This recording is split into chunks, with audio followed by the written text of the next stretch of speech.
Hey guys, welcome to the press conference with Noussair Mazraoui. Again, we'll start with the Dutch media. So, gentlemen at the back. Is it possible in Dutch? Yeah, Dutch is fine. Okay, hey, Noes. Hi. Zo, weer bij een topclub. Ja. Speel je ook bij een topteam? Zeker weten. Ik denk als je kijkt naar de individuele kwaliteiten van iedereen, is dat zeker een topteam. Je bent goed begonnen en toch zeg je het kan nog veel beter. Ja, natuurlijk. Je kan niet verwachten dat als je nieuw bij een club bent.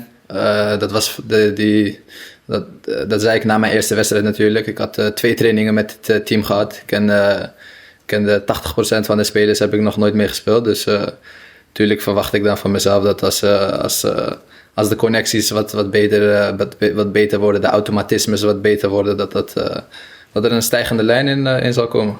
Eén ding even, de discussie in de wereld van het voetbal. We spelen te veel wedstrijden.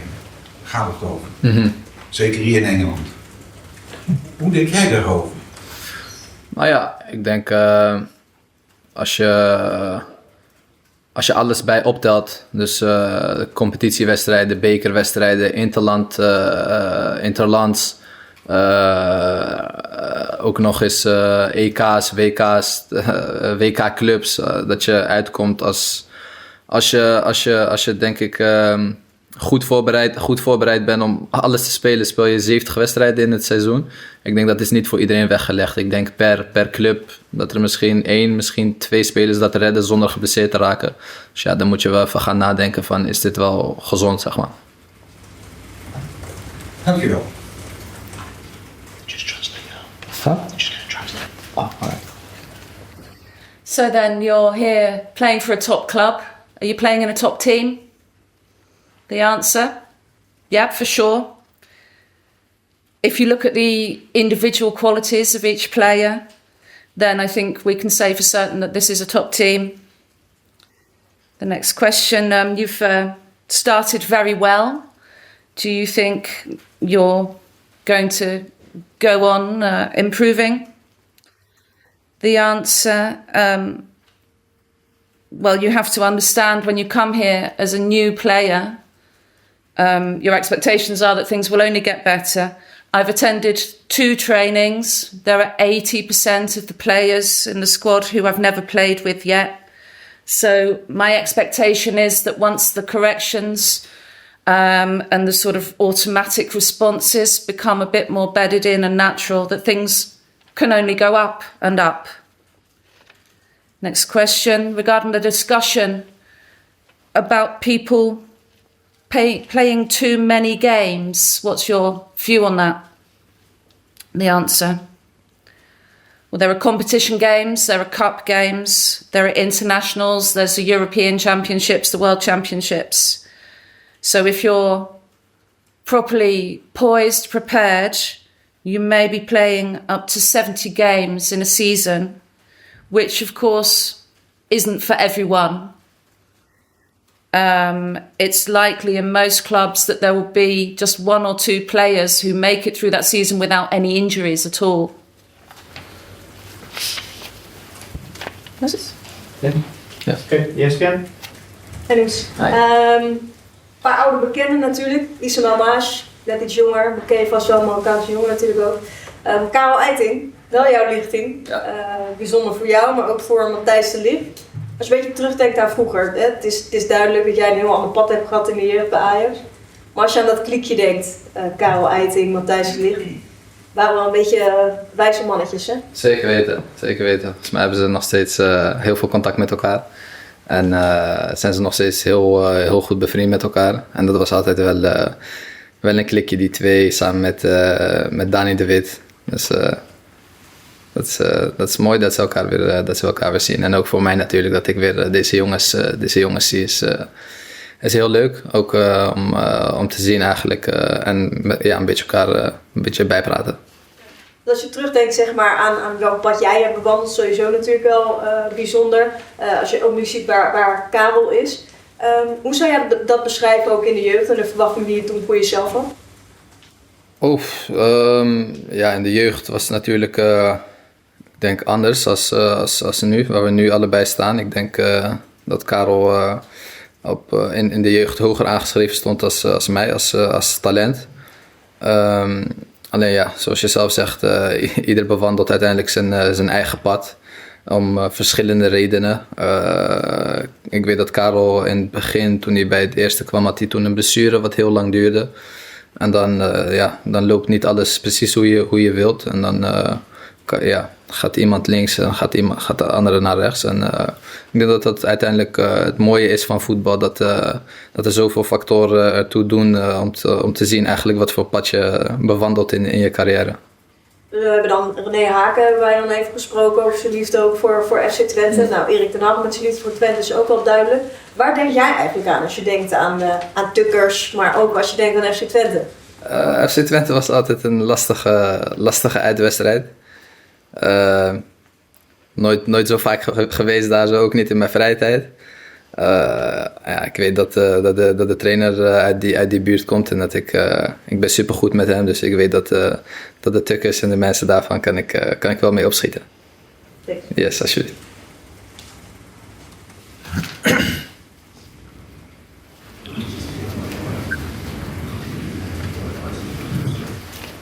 So a lot of your contemporaries are playing on the other side.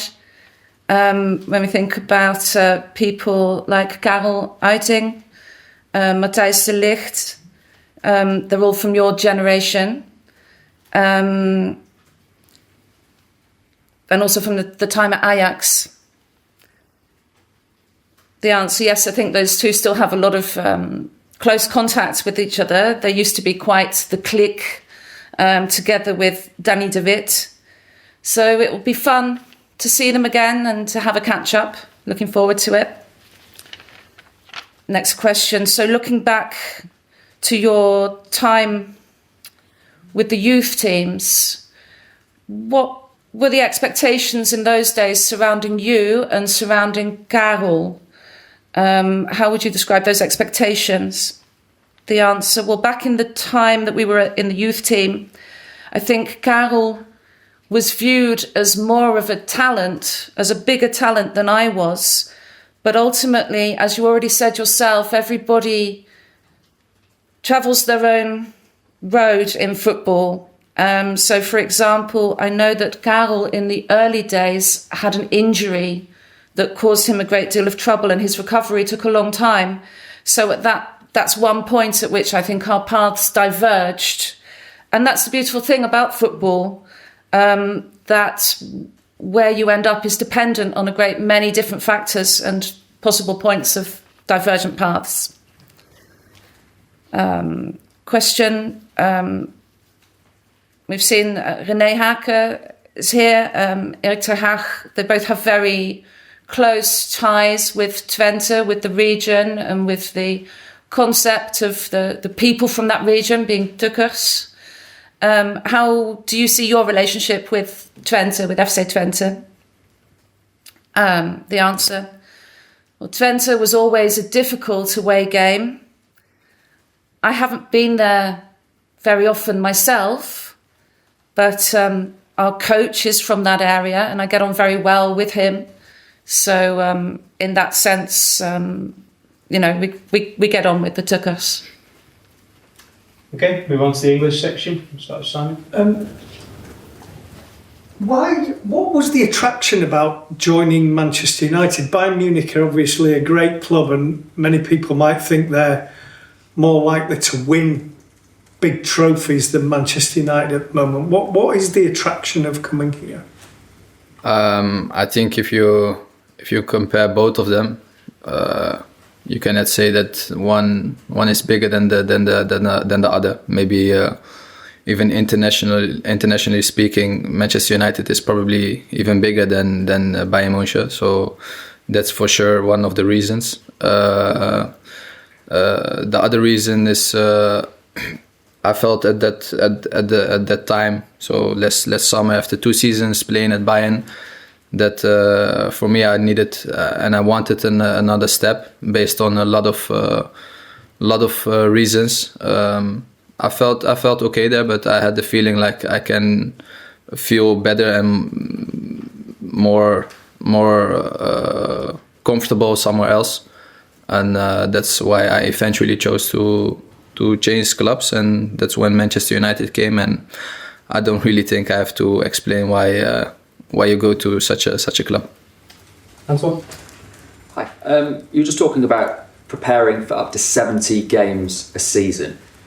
How can you do that physically? How can you do that mentally?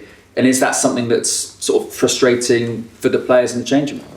Yeah, it's a good question.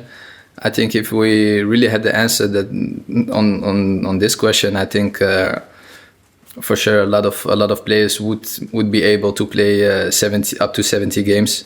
But yeah, realistically, what you see is that what I said, that like a big team who plays a